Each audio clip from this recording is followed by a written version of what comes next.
Hello again! I have never been the type of person who liked following something radical kind of blindly. If I heard about a new way of eating or a new exercise routine or any new trend that came my way, I always liked doing my research and just know a lot more about that particular subject so that I would be able to decide for myself if I want to incorporate that particular thing into my life.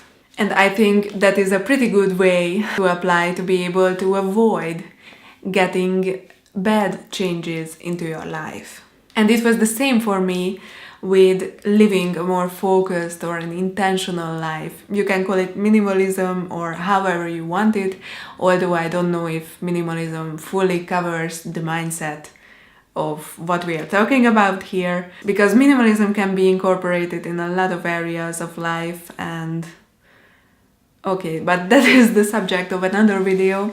I have been enjoying decluttering since approximately the age of 10, but the thought of living with less stuff and being more focused in life as an accepted lifestyle has not occurred to me then. And the thought of using minimalism in a more complex way in life has just started really coming to me a long time ago. So this mindset is a fairly new discovery for me. I first heard about minimalism through YouTube. I don't know if I had heard about it if it wasn't for YouTube.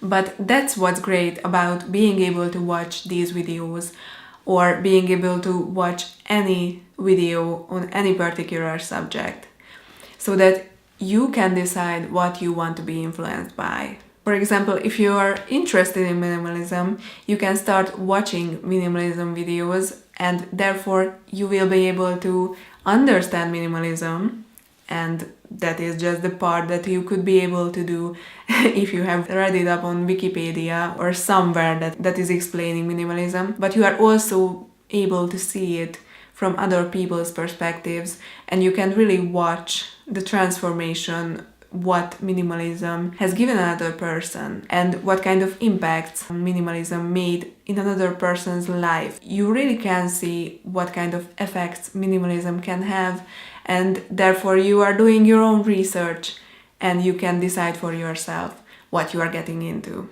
Plus, this way you can also decide to what extent you want to use minimalism and what kind of principles you actually want to take from minimalism. I don't want to use cliches explaining this or sound culty at all. That is not my goal. But overconsumption is a really big thing, and conscious consumers are also very hard to find. As I mentioned, I don't like following anything radical just blindly. Because of that, because I myself am not able to follow anything blindly, I always try to be very reasonable when I'm explaining my lifestyle choices to someone else. Even when I'm explaining why I don't eat added sugar for almost 2 years now, or why I like waking up early in the morning.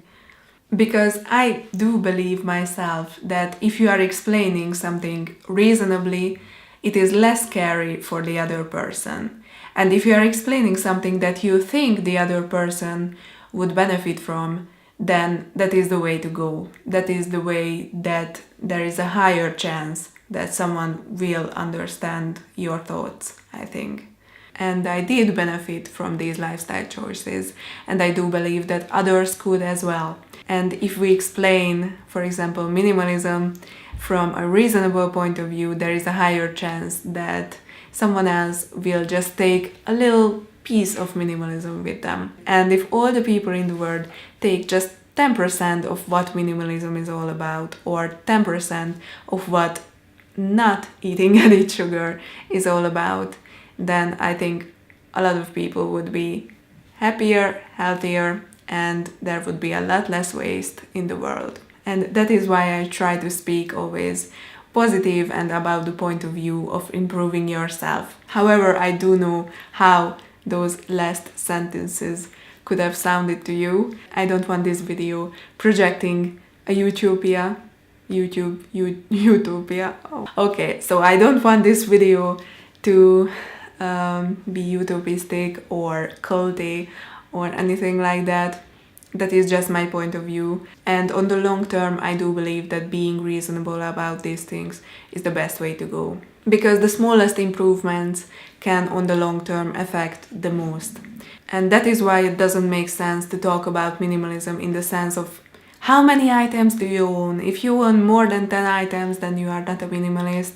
If that would be the limit of what minimalism can be, then I wouldn't be following any minimalist philosophy, because I do own more than 10 items, then I'm not following this principle. So the main message that I wanted to say is that small improvements work best, in my opinion, and that is why it is important to talk about these things very reasonably. So that is all I wanted to talk about today, and thank you for listening. I really hope it didn't sound too preachy. I didn't intend it to be that way. That was just what was on my mind, and I thought it was important to share. Thank you again for watching, and I hope you will have a very nice day.